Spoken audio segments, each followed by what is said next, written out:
ಕುಡ್ಚಿ ಪಟ್ಟಣವನ್ನು ತಾಲೂಕಾ ಕೇಂದ್ರವನ್ನಾಗಿ ಘೋಷಿಸಬೇಕೆಂದು ಬೃಹತ್ ಪ್ರತಿಭಟನೆ. ಇಂದು ಕುಡ್ಚಿ ತಾಲೂಕಾ ಹೋರಾಟ ಸಮಿತಿ ಕುಡ್ಚಿ ಇವರಿಂದ ಪಟ್ಟಣದ ಬೃಹತ್ ಪ್ರತಿಭಟನೆ. ಬೆಳಗಾವಿ ಜಿಲ್ಲೆಯ ರಾಯಬಾಗ್ ತಾಲೂಕಿನ ಕುಡ್ಚಿ ಪಟ್ಟಣ ಪ್ರವಾಸಿ ಮಂದಿರದಿಂದ ಪಟ್ಟಣದ ಪ್ರಮುಖ ಬೀದಿಗಳಲ್ಲಿ ಸಂಚರಿಸಿ ತಮ್ಮ ಕುಡ್ಚಿ ಪಟ್ಟಣವನ್ನು ತಾಲೂಕಾ ಕೇಂದ್ರವನ್ನಾಗಿ ಘೋಷಣೆ ಮಾಡಬೇಕೆಂದು ಪ್ರತಿಭಟನಾಕಾರರು ಘೋಷಣೆ ಕೂಗುತ್ತಾ ಪ್ರತಿಭಟನೆಯು ಪಟ್ಟಣದ ಮಹಾಸೇವಾ ವೃತ್ತಕ್ಕೆ ಆಗಮಿಸಿತು. ಕುಡ್ಚಿ ಪಟ್ಟಣ ಸೇರಿದಂತೆ ಸುತ್ತಮುತ್ತಲಿನ 20ಕ್ಕೂ ಹೆಚ್ಚು ಹಳ್ಳಿಗಳಿಂದ ಪ್ರಮುಖ ಮುಖಂಡರು ಮತ್ತು ಜನರು ಪ್ರತಿಭಟನೆಯಲ್ಲಿ ಭಾಗಿ. ಮಹಾಸಭಾ ವೃತ್ತದಲ್ಲಿ ಬೇರೆ ಬೇರೆ ಹಳ್ಳಿಗಳಿಂದ ಆಗಮಿಸಿದ ಜನರು ಕುಡ್ಚಿ ಪಟ್ಟಣ ತಾಲೂಕಾ ಘೋಷಣೆ ಆದರೆ ತಮ್ಮ ಅನುಕೂಲತೆಗಳ ಬಗ್ಗೆ ಅನೇಕ ಮುಖಂಡರು ಮಾತನಾಡಿದರು. ಕುಡ್ಚಿ ಪಟ್ಟಣವು ಈಗಾಗಲೇ ಸುಮಾರು 50,000ಕ್ಕಿಂತ ಹೆಚ್ಚು ಜನಸಂಖ್ಯೆ ಹೊಂದಿದೆ. ಈಗಾಗಲೇ ಕುಡ್ಚಿ ಪಟ್ಟಣವು ತಾಲೂಕಾ ಕೇಂದ್ರ ಆಗಲು ಎಲ್ಲ ಸೌಲಭ್ಯಗಳನ್ನು ಹೊಂದಿದೆ. ಹೀಗಾಗಿ ಬೇಗನೆ ಸರ್ಕಾರ ಎಚ್ಚೆತ್ತು ಕುಡ್ಚಿ ಪಟ್ಟಣವನ್ನು ತಾಲೂಕಾ ಕೇಂದ್ರವನ್ನಾಗಿ ಘೋಷಿಸಬೇಕೆಂದು ಬೇರೆ ಬೇರೆ ಹಳ್ಳಿಗಳ ಜನರು ತಮ್ಮ ಅಭಿಪ್ರಾಯ ವ್ಯಕ್ತಪಡಿಸಿದರು. ಹೋರಾಟ ಸಮಿತಿ ಕುಡ್ಚಿ ವತಿಯಿಂದ ಕುಡ್ಚಿ ಪಟ್ಟಣವನ್ನು ತಾಲೂಕಾ ಕೇಂದ್ರವನ್ನಾಗಿ ಮಾಡಬೇಕೆಂದು ಘೋಷಣೆ ಮಾಡಬೇಕೆಂದು ಒಂದು ಬೃಹತ್ ಪ್ರತಿಭಟನೆಯನ್ನು ನಾವು ಕುಡ್ಚಿ ಪಟ್ಟಣದಲ್ಲಿ ಹಮ್ಮಿಕೊಂಡಿದ್ದೇವೆ.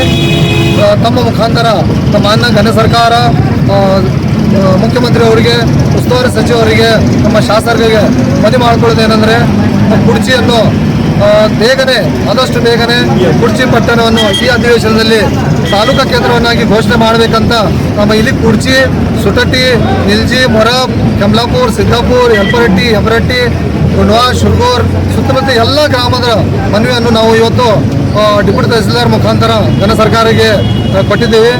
ಕುಡ್ಚಿ ತಾಲೂಕಾ ಆಗುವ ಎಲ್ಲ ಅರ್ಹತೆಗಳಿವೆ.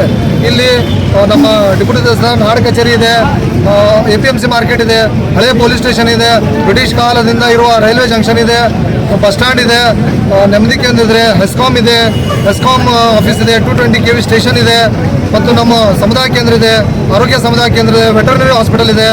ಬೇರೆ ಅನೇಕ ನಮ್ಮಲ್ಲಿ 30ಕ್ಕಿಂತ ಜಾಸ್ತಿ ಪ್ರಾಥಮಿಕ ಮತ್ತು ಪ್ರೌಢಶಾಲೆಗಳಿವೆ, 3 ಪದವಿ ಕಾಲೇಜುಗಳಿವೆ, 1 ಪದವಿ ಕಾಲೇಜ್ ಇದೆ.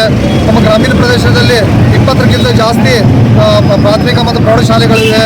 ಇಲ್ಲಿ ನಾವು ಆಲ್ರೆಡಿ ಡಿಪ್ಯೂಟಿ ತಹಸೀಲ್ದಾರ್ಗೆ ಆಫೀಸ್ ಮಾಡಲಿಕ್ಕೆ ಇಲ್ಲಿ 20 ಗುಂಟೆ ಜಾಗವನ್ನು 2008ರಲ್ಲಿ ಆಲ್ರೆಡಿ ಒಂದು ಗಿಫ್ಟ್ ಡೀಡ್ ಮಾಡೋನ್ನು ಕೊಟ್ಟಿದ್ದಾರೆ. ಬರುವ ದಿನಮಾನಗಳಲ್ಲಿ ಬೇರೆ ಯಾವ ಆಫೀಸ್ಗಳು, ಕಚೇರಿಗಳು, ಸರ್ಕಾರಿ ಕಚೇರಿಗಳು ಕುಡ್ಚಿಯಲ್ಲಿ ಮಾಡೋಕ್ಕೆ ಬರಬೇಕು. ಅದಕ್ಕೆ ಜಾಗದ ಸವಲತ್ತು ಕೂಡ ನಾವು ಇವತ್ತು ನಮ್ಮ ಘನ ಸರ್ಕಾರ ಒಂದು ಕಮಿಟಿ ಹಾಕಿದರೆ ನಾವು 8 ದಿನದಲ್ಲಿ ಜಾಗವನ್ನು ಕೊಡಲಿಕ್ಕೆ ಕುಡ್ಚಿ ಪಟ್ಟಣದ ಎಲ್ಲ ಜನರು ಸಿದ್ಧರಾಗಿದ್ದಾರೆ. ಎಲ್ಲ ಮುಖಂಡರು ಕೂಡ ಇಲ್ಲಿ ಹೇಳಿದ್ದಾರೆ, ನಾವು ಯಾವುದೇ ರೀತಿಯ ಸರ್ಕಾರಿ ಕಚೇರಿಗಳಿಗೆ ಜಾಗ ಕೂಡ ಇಲ್ಲಿ ಸೌಲಭ್ಯವನ್ನು ಮಾಡಿಕೊಡ್ತೀವಿ. ಮತ್ತೆ ಕುಡ್ಚಿ ಒಂದು 50,000ಕ್ಕಿಂತ ಜಾಸ್ತಿ ಜನಸಂಖ್ಯೆ ನಮ್ಮ ಪಟ್ಟಣವಾಗಿದೆ. ಸುತ್ತಮುತ್ತಲಿನ ಜನಸಂಖ್ಯೆ, ಊರಿನ ಎಲ್ಲ ಜನಸಂಖ್ಯೆ ಸೇರಿಸಿದರೆ ಇದು 1 ಲಕ್ಷಕ್ಕೆ ಸಮೀಪ ನಮ್ಮ ಎಲ್ಲ ಜನಸಂಖ್ಯೆ ಆಗುತ್ತದೆ. ಅದಕ್ಕಾಗಿ ಕುಡ್ಚಿ ಪಟ್ಟಣವನ್ನು ನಮ್ಮ ಮತಕ್ಷೇತ್ರ ಕುಡ್ಚಿ ಶಾಸಕರ ಮತಕ್ಷೇತ್ರ ಕುಡ್ಚಿ ಪಟ್ಟಣವನ್ನಿದೆ.